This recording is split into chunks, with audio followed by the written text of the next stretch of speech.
കഥ തുടരുന്നു. തങ്കം, മോള് പറയുന്നത് കേട്ടാണോ നീ ജീവിക്കേണ്ടത്, അതോ നീ പറയുന്നത് മോള് കേൾക്കണോ? ഈ നാട്ടിൽ കല്യാണങ്ങൾ പലതും നടക്കുന്നത് പെൺകുട്ടികളുടെ പൂർണ്ണ സമ്മതത്തോടെയൊന്നുമല്ല. അഭിപ്രായ ഭിന്നതയ്ക്ക് പെട്ടെന്നങ്ങ് മാറിക്കോളും.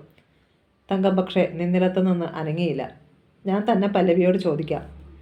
കാറ്റ് കണക്കെ ചന്ദ്രിക അകത്തേക്ക് ചെന്നു. കൂട്ടുകാരികൾ എന്തൊക്കെയോ പറഞ്ഞ് പല്ലവിയെ ആശ്വസിപ്പിക്കുകയായിരുന്നു. മോളെ, ചന്ദ്രികയുടെ ശബ്ദം കേട്ട് പല്ലവി മുഖമുയർത്തി. പുറത്തെ സംസാരമൊക്കെ നീ കേട്ട് കാണുമല്ലോ. ഈ വിവാഹം മുടങ്ങിയെന്ന് വെച്ച് നീ വിഷമിക്കണ്ട. അവനോട് പോകാൻ പറ. എൻ്റെ ഗൗതം നിന്റെ കഴുത്തിൽ താലി കെട്ടും. നീ വാ. ചന്ദ്രിക കൈനീട്ടി. വൈകിട്ട് എന്നവണ്ണം പല്ലവി കൂട്ടുകാരികൾക്കിടയിലേക്ക് അല്പം കൂടി ഒതുങ്ങി. ഇല്ല ആൻറ്റി, എനിക്ക് ഗൗതം ചേട്ടൻ്റെ ഭാര്യയാകാൻ പറ്റില്ല. ഇക്കാര്യം ഞാൻ ഒരിക്കൽ പറഞ്ഞതല്ലേ.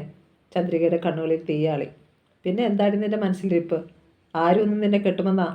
നാണക്കേടുണ്ടാക്കാതെ നോക്കാമെന്ന് വിചാരിച്ചപ്പം നീ അഹങ്കരിക്കുന്നോ? പല്ലവി മിണ്ടിയില്ല. പുറത്തു നിന്നവർക്ക് കൂടി കേൾക്കാവുന്ന ഒച്ചത്തിലായി ചന്ദ്രികയുടെ ശബ്ദം. പല്ലവിയുടെ കൂട്ടുകാരികളോടായി ചന്ദ്രിക പറഞ്ഞു. നിങ്ങളും കേൾക്കണം. ഇവളെ പറഞ്ഞ് മനസ്സിലാക്കിക്കണം. ഈ വിവാഹത്തിൻ്റെ ഈ നിമിഷം വരെയുള്ള സകല കാര്യങ്ങൾക്കും പണമൊഴുക്കിയത് എൻ്റെ മോൻ ഗൗതമ. വിവാഹക്കുറി അടിച്ചത് മുതൽ ഇവൾ ധരിച്ചിരിക്കുന്ന ആഭരണങ്ങൾ, എല്ലാവർക്കും വാങ്ങിയ വസ്ത്രങ്ങൾ, എന്തിന് ഏറെ മുറ്റത്തെ പന്തലിനും സദ്യവട്ടങ്ങൾക്കും വരെ കാശ് മുടക്കിയത് എൻ്റെ മോന. ഇപ്പം ഇവളെ രക്ഷിക്കാമെന്ന് അവൻ സമ്മതിച്ചപ്പോൾ ഇവിടെ അഹമ്മതി കണ്ടില്ലേ? ക്ഷോഭത്താൽ ചന്ദ്രിക നിന്ന് വിറച്ചു. വിനയം വിടാതെ പല്ലവി പറഞ്ഞു. ആൻറ്റിയോട് ക്ഷമ ചോദിക്കുകയല്ലാതെ മറ്റൊന്നിനും എനിക്ക് കഴിയില്ല. ആൻറ്റി എനിക്ക് മാപ്പ് തരണം. മാപ്പ് കോപ്പ്. ചന്ദ്രിക ചുണ്ടുകൂട്ടി.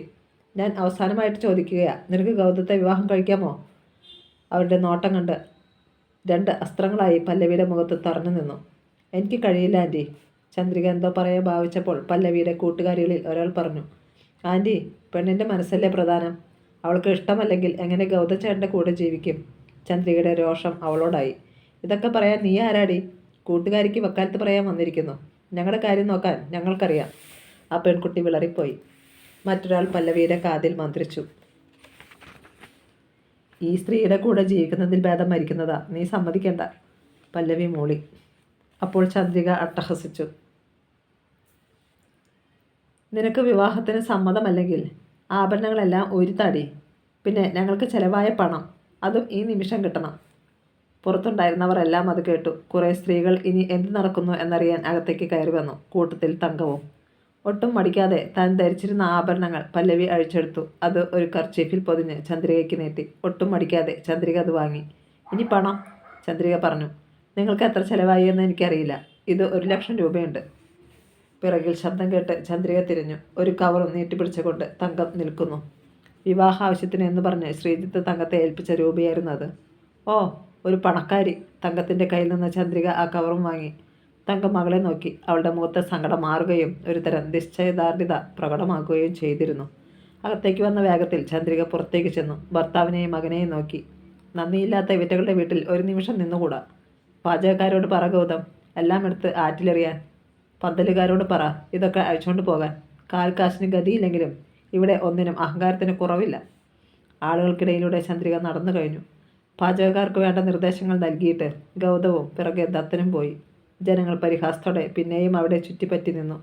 താടിക്ക് കൈകൊടുത്ത് പന്തലിൽ 2 കസേരകളിൽ ഇരിക്കുകയായിരുന്നു മാധവനും ഭാനുമതിയും. എന്നാലും ഇതല്പം കടന്ന കാര്യമായിപ്പോയി. കുറ്റപ്പെടുത്തും മട്ടിൽ ആരോടൊന്നില്ലാതെ ഭാനുമതി പറഞ്ഞു. സങ്കടം താങ്ങാനാവാതെ ബാലു പുത്തനാറിൻ്റെ കെട്ടിൽ പോയിരുന്നു. പിന്നെ ചിന്തയോടെ ചെറുക്കല്ലുകൾ പെറുക്കി ആറ്റിലേക്ക് എറിഞ്ഞു. ക്ഷണിക്കപ്പെട്ടവർ ഓരോരുത്തരായി ഗോപിദാസിൻ്റെ കുടുംബത്തെ കുറ്റപ്പെടുത്തിക്കൊണ്ട് മടങ്ങിത്തുടങ്ങി. പല്ലവിയുടെ സുഹൃത്തുക്കളും യാത്രയായി. സഖാവ് കരുണനും സുരേഷനും മാത്രം ഇവിടെ അവശേഷിച്ചു. വിവാഹ വസ്ത്രങ്ങൾ മാറ്റി ചുരിദാർ ധരിച്ചുകൊണ്ട് പല്ലവി ഗോപിദാസിൻ്റെ അടുത്ത് വന്നു. ഗൗതച്ചേട്ടനുമായുള്ള വിവാഹത്തിന് ഞാൻ സമ്മതിക്കാഞ്ഞതിൽ അച്ഛന് എന്നോട് ദേഷ്യമുണ്ടോ? അയാൾ ചിരിക്കാൻ ശ്രമിച്ചു. ജീവിതം നിൻ്റേതാണ്. ഇനി ഒരുപാട് കാലം ജീവിക്കേണ്ടത് നീയാണ്.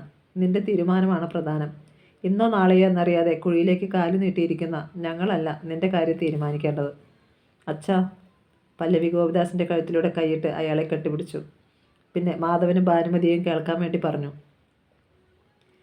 ശ്രീജിത്തേട്ടൻ കൃത്യസമയത്ത് മുങ്ങിയതിലും എനിക്ക് സംശയമുണ്ട്. അദ്ദേഹത്തെ ആരെങ്കിലും ഭയപ്പെടുത്തി ഓടിച്ചതാണെങ്കിലോ?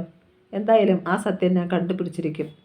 അത് എങ്ങനെയെന്ന് മാത്രം അവൾ പറഞ്ഞില്ല. മാധവനും ഭാനുമതിക്കും പല്ലവിയോട് നീരസമേറിയെങ്കിലും മിണ്ടിയില്ല. അന്ന് രാത്രിയിൽ അവിടെ ആരും ഉറങ്ങിയില്ലെന്ന് പറയാം.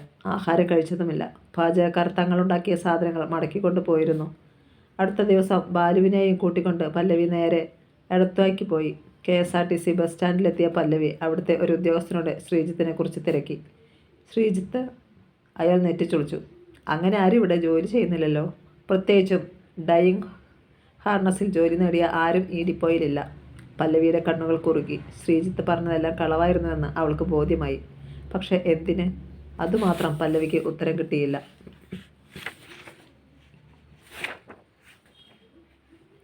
ഒട്ടേറെ ചിന്തകളോടെ പല്ലവി KSRTC ബസ് സ്റ്റാൻഡിലെ ഫൈബർ കസേരകളിൽ ഒന്നിലിരുന്നു. തൊട്ടടുത്ത് ബാലുവും. ആലപ്പുഴയ്ക്കും കോട്ടയത്തിനും ഹരിപ്പാടിനും തിരുവല്ലയ്ക്കും മറ്റുമുള്ള ബസ്സുകൾ സ്റ്റാൻഡിൽ വന്ന് മടങ്ങിപ്പോയിക്കൊണ്ടിരുന്നു. സമയം കടന്നുപോയി. പെട്ടെന്ന് പല്ലവി എഴുന്നേറ്റു. തൻ്റെ ഫോണിൽ നിന്ന് ശ്രീജിത്തിൻ്റെ ഫോട്ടോ എടുത്തിട്ട് അവൾ വീണ്ടും നേരത്തെ സംസാരിച്ച ഉദ്യോഗസ്ഥൻ്റെ അടുത്തേക്ക് ചെന്നു. സാർ, ഞാൻ നേരത്തെ തിരക്കിയ ആൾ ഇതാണ്. അവൾ ഫോൺ അയാൾക്ക് നേരെ പിടിച്ചു. അയാൾ ഫോട്ടോയിലേക്ക് നോക്കിയിട്ട് മുഖം ചുളിച്ച് തലയാട്ടി. ഇല്ല, ഇങ്ങനെ ഒരാളെ ഞാൻ കണ്ടിട്ട് കൂടിയില്ല. പല്ലവിയുടെ സർവാംഗവും തളർന്നു. അവൾ തിരിഞ്ഞ് ബാലുവിനോട് പറഞ്ഞു, പോകാം. ഇരുവരും മടങ്ങി. വീട്ടിലെത്തിയപ്പോൾ കിടക്കുകയായിരുന്നു തങ്കം. എന്തു പറ്റി അമ്മേ? സുഖമില്ലേ? നമുക്ക് ഹോസ്പിറ്റലിൽ പോയാലോ? പല്ലവി അവൾക്കരികിലിരുന്നു. എനിക്ക് കുഴപ്പമൊന്നുമില്ല. ഒന്ന് കിടന്നേയുള്ളൂ. ആൾക്കാർ പലതും ചോദിച്ചു നിൽക്കും. അതുകൊണ്ടാണ് കടയിൽ പോകാഞ്ഞത്. തങ്കം എഴുന്നേറ്റിരുന്നു. വല്യച്ഛനും വല്യമ്മയെ എന്തിയേ? മുറിയിലുണ്ട്. അവർക്കും ഭയങ്കര പ്രയാസം. എത്ര സന്തോഷത്തോടെ നടത്താനിരുന്ന കല്യാണമാ. അത് പോട്ടെ, നീ പോയ കാര്യം എന്തായി? തങ്കം മകളുടെ മുഖത്തേക്ക് നോക്കി. പല്ലവി ദീർഘമായി നിശ്വസിച്ചു. ജിത്തേട്ടൻ ചതിച്ചതാ അമ്മേ. അവൾ കാര്യം പറഞ്ഞു. പിന്നെ അവനെന്തിന് നമ്മുടെ ഇടയിലേക്ക് വന്നു? ആശ തന്നിട്ട് എങ്ങോട്ട് പോയി? ഒന്നും പിടികിട്ടുന്നില്ലല്ലോ എൻ്റെ ചക്കുളത്തമ്മേ. തങ്കത്തിൻ്റെ കണ്ണുകളിൽ നനവ് പടർന്നു. പല്ലവി അവരുടെ കയ്യിൽ മുറുകെ പിടിച്ചു. കഴിഞ്ഞത് കഴിഞ്ഞു. ഇനി അതേക്കുറിച്ച് നമ്മൾ ഓർക്കുക പോലും അരുത്. അതുപോലെ ജനങ്ങൾ എന്തെങ്കിലും ചോദിക്കുമെന്ന് കരുതി നമ്മൾ ആരെയും ഫേസ് ചെയ്യാതെ ഇരിക്കുകയും അരുത്. കാരണം ജീവിതം നമ്മുടേത് മാത്രമാണെന്ന കാര്യം മറക്കാൻ പാടില്ല. മകളുടെ വാക്കുകൾ കേട്ടപ്പോൾ തങ്കത്തിന് അത്ഭുതമാണ് തോന്നിയത്. ഇവൾക്ക് എങ്ങനെ ഇത്ര വേഗം മാറാൻ സാധിക്കുന്നു?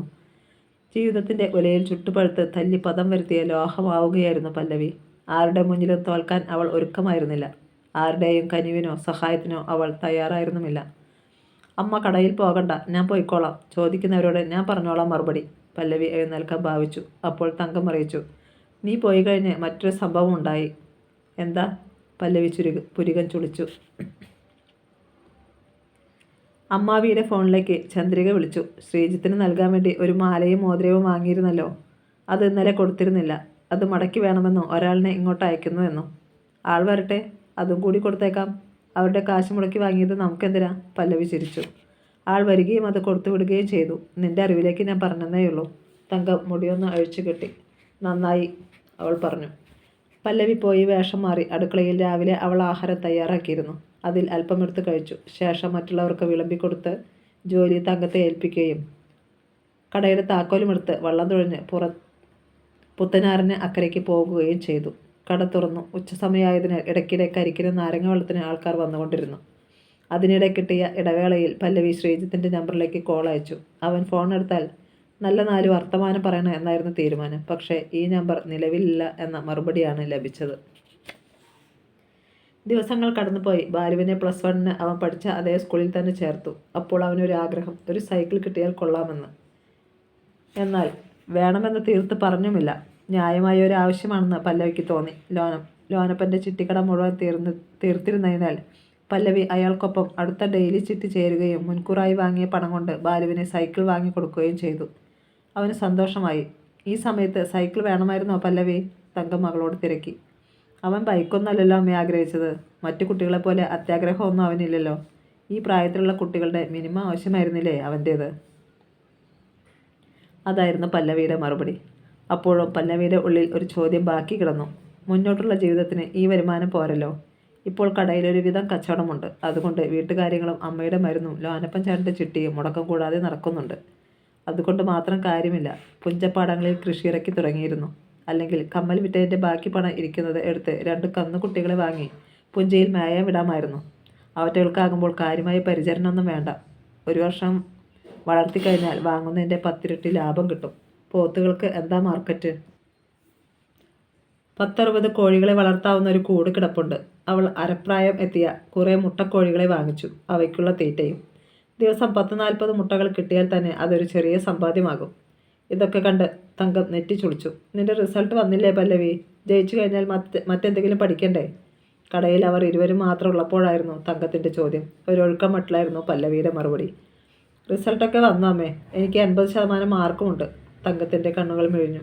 എന്നിട്ട് എന്താ നീ ഇതുവരെ പറയാഞ്ഞത്? പറഞ്ഞിട്ടെന്താ? ഏതായാലും പുതിയ കോഴ്സുകൾക്കൊന്നും പോകാൻ ഞാൻ തീരുമാനിച്ചിട്ടില്ല. പ്രൊഫഷണൽ കോഴ്സുകൾക്ക് ചേരണമെങ്കിൽ ലക്ഷങ്ങൾ മുടക്കേണ്ടി വരും. അതിനുള്ള വരുമാനം നമുക്കില്ല താനും. അപ്പോൾ പിന്നെ പഠിച്ചത് മതിയെന്ന് ഞാനങ്ങ് തീരുമാനിച്ചു. ചിരിക്കുകയായിരുന്നു അവൾ. മോളെ, എന്നാലും തങ്കം മുഴുമിപ്പിച്ചില്ല. ഇടയ്ക്ക് കയറി അവൾ പറഞ്ഞു, അമ്മേ, എൻ്റെ അറിവിലും അനുഭവത്തിലും പാവപ്പെട്ടവർക്ക് കഴിവുണ്ടായിട്ടൊന്നും കാര്യമില്ല.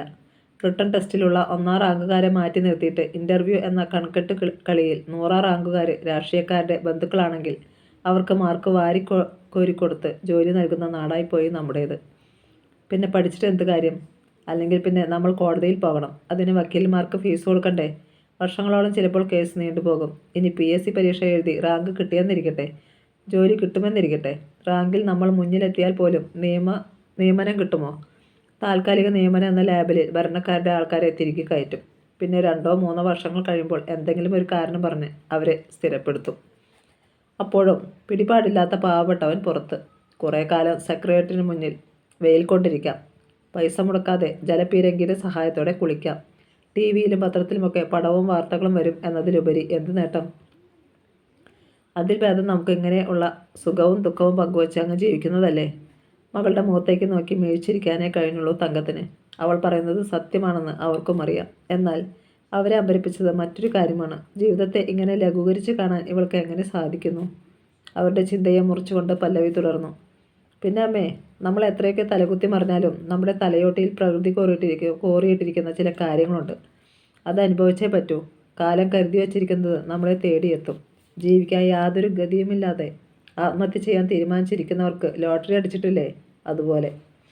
ആലപ്പുഴ ഭാഗത്തേക്ക് പോകുന്ന ഒരു കാർ അവിടെ വന്ന് നിന്നപ്പോൾ അവർ സംസാരം നിർത്തി. കാറിൽ നിന്ന് ഡ്രൈവർ അടക്കം 4 പേർ ഇറങ്ങി. പല്ലവിയും തങ്കവും അവർക്ക് കരിക്കു വെട്ടുന്ന ജോലിയിൽ ഏർപ്പെട്ടു. മകൾ പറഞ്ഞതനുസരിച്ചാണ് ഭാനുമതിയും മാധവനും ഗോപിദാസിനോടും തങ്കത്തോടും പല്ലവിയോടും മറ്റും സ്നേഹത്തോടെ പെരുമാറാനും അവരെ സഹായിക്കാനും തുടങ്ങിയതെങ്കിലും പെട്ടെന്ന് പഴയ സ്വഭാവത്തിലേക്ക് മാറാൻ ഇരുവരും മടിച്ചു. തൻ്റെ തന്ത്രം എന്തായിരുന്നെന്ന് ചന്ദ്രിക അവരോട് പറഞ്ഞില്ലെങ്കിലും കാണിച്ച നാടകമൊക്കെ ഗൗതത്തിനെ കൊണ്ട് പല്ലവിയെ വിവാഹം കഴിപ്പിക്കാനായിരുന്നെന്ന് അവർ മനസ്സിലാക്കിയിരുന്നു. ഇനിയും തങ്ങൾക്ക് ശേഷിച്ച ജീവിതം പൂർത്തിയാക്കണമെങ്കിൽ തങ്കത്തിൻ്റെയും മകളുടെയും സഹായം വേണമെന്ന് ഉറപ്പാണ്. അത് അവർക്കറിയാം. ചന്ദ്രികയും ദത്തനും ഇനി തങ്ങളെ അവരുടെ കൂടെ കൊണ്ടുപോയി താമസിപ്പിക്കാനും സാധ്യത തീരെയില്ല. കാര്യങ്ങളൊക്കെ മുൻകൂട്ടി കണ്ടുകൊണ്ട് ഭാനുമതി പല്ലവി വീട്ടിൽ ഇല്ലാത്ത സമയത്ത് കോഴികൾക്ക് തീറ്റയും വെള്ളവും കൊടുക്കാനും മറ്റും തുടങ്ങി. മറപ്പുര ഭാർഗവനും ഗൗതവും ഇടയ്ക്കിടെ കാണാറുണ്ട്. ഗോപിദാസിൻ്റെ വീട്ടിലെ ഓരോ ചലനവും ഭാർഗവൻ അപ്പോൾ തന്നെ ഗൗതത്തെ വിളിച്ചറിയിക്കാറുമുണ്ട്. പല്ലവി ഒരു നാൾ തൻ്റെ ഭാര്യയാകുവാൻ തയ്യാറാകേണ്ടി വരുമെന്ന ഉറച്ച വിശ്വാസത്തിലാണ് ഗൗതം. സ്ത്രീപീഡന കേസ് എല്ലാവർക്കും അറിയാമെന്നിരിക്കെ അകലെ നിന്ന് പോലും തനിക്ക് വിവാഹം കഴിക്കാൻ സാധിക്കില്ലെന്ന് ഗൗതത്തിന് അറിയാം. അല്ലെങ്കിൽ അത്തരത്തിലുള്ള പെണ്ണായിരിക്കും. എവിടെയെങ്കിലും പോയി ഒരു പെണ്ണ് കണ്ടാൽ ആ വീട്ടുകാർ രഹസ്യമായെങ്കിലും അമിച്ചകരിയിൽ വന്ന് തന്നെക്കുറിച്ച് തിരക്കാതിരിക്കില്ല. തങ്ങളുടെ സമ്പന്നതയിൽ അസൂയാലുക്കളായ നാട്ടുകാർ ഉള്ളതും ഇല്ലാത്തതുമെല്ലാം പറഞ്ഞു കൊടുത്തെന്നിരിക്കും. അങ്ങനെയിരിക്കെ പല്ലവി വള്ളത്തിൽ എന്തൊക്കെയോ സാധനങ്ങൾ വാങ്ങിച്ച് വീട്ടിലേക്ക് തുഴഞ്ഞു വരുന്നത് കണ്ടുകൊണ്ട് ഭാർഗവൻ ഗൗതത്തെ വിളിച്ചു. ഗൗതം ഒരു നിമിഷം ചിന്തിച്ചിരുന്നു. ഭാർഗവൻ ചേട്ടാ, ഫോണിലൂടെ അവൻ വിളിച്ചു. എന്താ കൊച്ചു മുതലാളി? അവൾ ഇനി ആ വള്ളത്തിൽ അക്കരെ ഇക്കരെ പോകണ്ട. ചിറയിലൂടെ നടന്ന് പാലം വഴി ചുറ്റി വളഞ്ഞു പോയാൽ മതി, അവൻ പറഞ്ഞു. അതിന് ഞാനെന്ത് ചെയ്യണം മുതലാളി? അപ്പുറത്തെ മറുപടിക്കായി മറപ്പുര ഭാർഗവൻ കാതു കൂർപ്പിച്ചു. വളരെ സൂക്ഷിച്ചേ കൈകാര്യം ചെയ്യാവൂ. ഗൗതത്തിൻ്റെ വാക്കുകൾ മറപ്പുര ഭാർഗവൻ ശ്രദ്ധയോടെ കേട്ടുനിന്നു. ഇടയ്ക്കിടെ അയാൾ കാതിൽ നിന്ന് ഫോണെടുത്ത് അതിലേക്ക് തുറച്ചു നോക്കി. ആ മുഖത്ത് പലവിധ ഭാവങ്ങൾ മിന്നി മറഞ്ഞു. വള്ളം തുഴഞ്ഞു വന്ന പല്ലവി കയറെടുത്ത് കുറ്റിയിൽ കെട്ടിയിട്ട് താൻ വാങ്ങിക്കൊണ്ടുവന്ന സാധനങ്ങൾ കരയിലേക്ക് ഇറക്കി വയ്ക്കുന്നതിനിടയിൽ ഭാർഗവനെ കണ്ടു. എന്താ ചേട്ടാ, ആരോടത്ര കാര്യമായി ഫോണിൽ സംസാരിക്കുന്നത്? അവൾ വിളിച്ചു ചോദിച്ചു. ആലപ്പുഴയിലുള്ളൊരു സുഹൃത്താ. അതും പറഞ്ഞ് ഭാർഗവൻ പെട്ടെന്ന് തന്നെ അവിടെ നിന്ന് പോയി. വീടിൻ്റെ തിണ്ണയിലിരിക്കുകയായിരുന്ന ബാലു ഇറങ്ങി വന്നു. പല്ലവിയെ വാങ്ങിക്കൊണ്ടുവന്ന സാധനങ്ങൾ വീട്ടിലേക്ക് കൊണ്ടുപോകാൻ അവനും സഹായിച്ചു. രാത്രി കനത്തു. അത്താഴം കഴിഞ്ഞ് അല്പനേരം TV കണ്ടുകൊണ്ടിരുന്ന പല്ലവി തങ്കവും ബാലുവും കിടന്നു കഴിഞ്ഞിരുന്നു. അപ്പുറത്തെ മുറിയിൽ മാധവനും ഭാനുമതിയും സംസാരിക്കുന്നത് പല്ലവി കേട്ടു. റിമോട്ട് എടുത്ത് അവൾ TV ഓഫ് ചെയ്തു. ഏറെ നേരം കഴിഞ്ഞിട്ടും അവൾക്ക് ഉറക്കം വന്നില്ല. ഓരോന്ന് ചിന്തിച്ചുകൊണ്ട് അങ്ങനെ കിടക്കുമ്പോൾ വീടിൻ്റെ കഴുക്കോലുകൾക്കിടയിൽ ചലിക്കുന്ന വെളിച്ചം കണ്ടു. അവളുടെ നെറ്റി ചുളിഞ്ഞു. ആരോ ടോർച്ച് മിന്നിക്കുന്നത് പോലെയാണ് ആദ്യം തോന്നിയത്. എന്നാൽ ഇളകുന്ന തീജ്വാലകൾ കണക്കെ ആ വെളിച്ചം അങ്ങനെ തന്നെ നിൽക്കുകയാണ്. സംശയത്തോടെ പല്ലവി എഴുന്നേറ്റു. ജനാല തുറന്ന് പുറത്തേക്ക് ശ്രദ്ധിച്ചു. പുത്തനാറിൻ്റെ ഭാഗത്തു നിന്നാണ് വെളിച്ചം. ഒപ്പം പെട്രോളിൻ്റെയോ മണ്ണെണ്ണയുടെയോ ഗന്ധം. റോഡിനപ്പുറം നദിക്കരയോട് ചേർന്ന് എന്തോ കത്തിയരികയാണെന്ന് അവൾ ഞെട്ടലോടെ മനസ്സിലാക്കി. അമ്മേ! ഉച്ചത്തിൽ വിളിച്ചുകൊണ്ട് അവൾ പുറത്തേക്കുള്ള വാതിലിന് നേർക്ക് ഓടി. മോളെ! നടുക്കത്തോടെ ചാടി എഴുന്നേറ്റ് തങ്കവും അവിടേക്ക് പാഞ്ഞു വന്നു. അപ്പോഴേക്കും പല്ലവി മുറിയിലെ ലൈറ്റ് തെളിയിക്കുകയും പുറത്തേക്കുള്ള വാതിൽ തുറക്കുകയും ചെയ്തു. എന്താ മോളെ അവിടെ?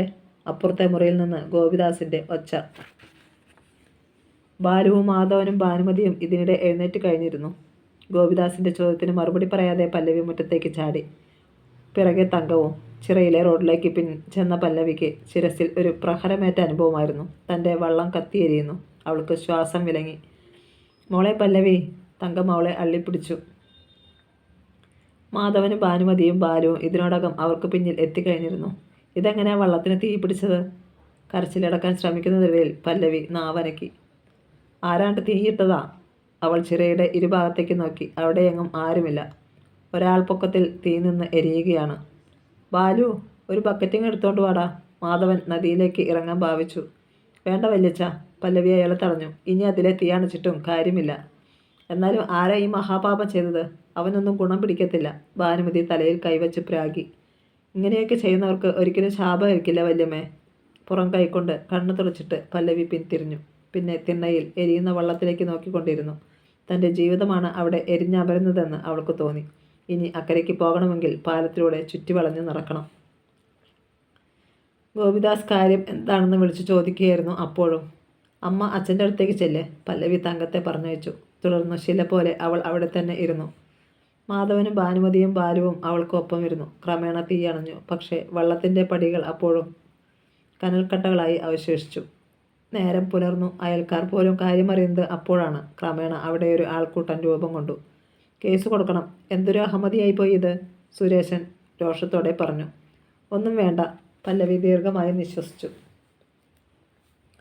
ഇത് കത്തിച്ചവർക്ക് ഒരു സംതൃപ്തി ഉണ്ടായി കാണുമല്ലോ. അത് അങ്ങനെ തന്നെ ഇരിക്കട്ടെ. ഒന്നും അറിയാത്ത ഭാവത്തിൽ വള്ളം കത്തിച്ചവർക്ക് എതിരെ രോഷപ്രകടനം നടത്തുകയായിരുന്നു മറപ്പുര ഭാർഗവനും. എന്നാൽ അതൊരു അഭിനയമാണെന്ന് പല്ലവിക്ക് തോന്നി. പക്ഷേ മിണ്ടിയില്ല. ബാലു ഒന്നും സ്കൂളിൽ പോയില്ല. ഇനി എന്തു ചെയ്യും മോളെ? തങ്കം അവളുടെ അടുത്ത് വന്നു. എന്തു ചെയ്യാനാ? അവളുടെ മുഖത്ത് വിളറിയ ചിരിയുണ്ടായി. ഇതൊന്നും കണ്ട് നമ്മൾ തോൽക്കില്ല അമ്മേ. പാലത്തിലൂടെ പോകണം. കുറച്ചു നേരം കൂടി അവിടെ ചുറ്റിപ്പറ്റി നിന്നു കഴിഞ്ഞ് ഭാർഗവൻ സൂത്രത്തിൽ പിൻവാങ്ങി. നാട്ടുകാരും. 1 മണിക്കൂർ കഴിഞ്ഞപ്പോൾ ഭാർഗവൻ വേഷം മാറി ചിറയിലൂടെ നടന്നുപോയി. അമിച്ചക്കരിയിലാണ് യാത്ര അവസാനിച്ചത്. ഷാപ്പിലെ സ്പെഷ്യൽ റൂമിൽ അയാളെയും പ്രതീക്ഷിച്ചിരിക്കുകയായിരുന്നു ഗൗതം. ഭാർഗവനെ കണ്ടതും അവൻ ചാടി എഴുന്നേറ്റ് കെട്ടിപ്പിടിച്ചു. പറ ഭാർഗവൻ ചേട്ടാ, എല്ലാം വിസ്തരിച്ച് പറ. അവൻ അയാളെ ഒരു കസേരയിലിരുത്തി. അപ്പോഴേക്കും മുന്നിൽ കള്ളുക്കുപ്പികളും കപ്പയും കക്കായിറച്ചിയും നിരന്നു. ഭാർഗവൻ ഒരു കുപ്പി കള്ളെടുത്ത് വായിലേക്ക് ചരിച്ചു. പിന്നെ ഇത്തിരി കപ്പയും കക്കായിറച്ചിയും കൂടി വാരിയെടുത്ത് വായിലിട്ടുകൊണ്ട് പറഞ്ഞു തുടങ്ങി. കൊച്ചുമുതലാളി പറഞ്ഞതുപോലെ ഞാൻ സന്ധ്യ കഴിഞ്ഞ നേരത്ത് പോയി പെട്രോൾ വാങ്ങിക്കൊണ്ടു വന്നു. പിന്നെ എല്ലാവരും ഉറങ്ങിക്കഴിഞ്ഞപ്പോൾ കുറച്ച് വൈക്കോലും വാരി വള്ളത്തിലിട്ട് പെട്രോൾ തളിച്ച് തീയും ഇട്ടു. പൊടിപ്പും തൊങ്ങലും ചേർത്ത് അയാൾ വിശദീകരിച്ചു കൊണ്ടിരുന്നു. പക്ഷേ വള്ളത്തിന് തീ പിടിച്ചതും പല്ലവി എങ്ങനെയത് തിരിച്ചറിഞ്ഞെന്നാ എനിക്കിപ്പോഴും പിടികിട്ടാത്തത്. തുടർന്ന് അവിടെ നടന്നതത്രയും അയാൾ പറഞ്ഞു. സന്തോഷത്തോടെ ഗൗതം തൻ്റെ പോക്കറ്റിൽ നിന്ന് 10,000 രൂപ എടുത്ത് ഭാർഗവനെ ഏൽപ്പിച്ചു.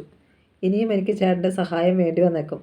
മുതലാളി പറഞ്ഞാൽ മതി. ഈ ഭാർഗവൻ എന്തിനും ഒരുക്കമാ. അയാൾ അടുത്ത കുപ്പിയെടുത്തു. ആ സംഭവത്തിന് ശേഷം തങ്കത്തിന് കൂടുതൽ ക്ഷീണമുള്ളതുപോലെ പല്ലവിക്ക് തോന്നി. അമ്മയ്ക്ക് എന്തെങ്കിലും മേലായികയുണ്ടോ? ഇല്ല, നിനക്ക് തോന്നുന്നതാ, തങ്കം പറഞ്ഞു ഒഴിഞ്ഞു. എങ്കിലും പല്ലവി അമ്മയെ ശ്രദ്ധിച്ചു കൊണ്ടിരുന്നു. 2-3 ദിവസങ്ങൾ കഴിഞ്ഞപ്പോൾ തങ്കത്തിൻ്റെ ക്ഷീണം വർദ്ധിച്ചതായി പല്ലവി കണ്ടെത്തി. പിറ്റേന്ന് രാവിലെ അവൾ തങ്കത്തിനെ നിർബന്ധിച്ച് വണ്ടക്കാനം മെഡിക്കൽ കോളേജിലേക്ക് കൊണ്ടുപോയി. OP ടിക്കറ്റ് എടുത്ത് ഡോക്ടറുടെ റൂമിന് പുറത്ത് ഊഴം കാത്തിരിക്കുമ്പോൾ യാദൃശ്ചികമായി ഒരാളിൽ പല്ലവിയുടെ കണ്ണുകൾ പതിഞ്ഞു. അടുത്ത നിമിഷം അവൾ ചാടി എഴുന്നേറ്റു. പിന്നെ മുന്നോട്ട് കുതിച്ചു. അവൾ കണ്ടത് ശ്രീജിത്തിനെ ആയിരുന്നു. കഥ തുടരും.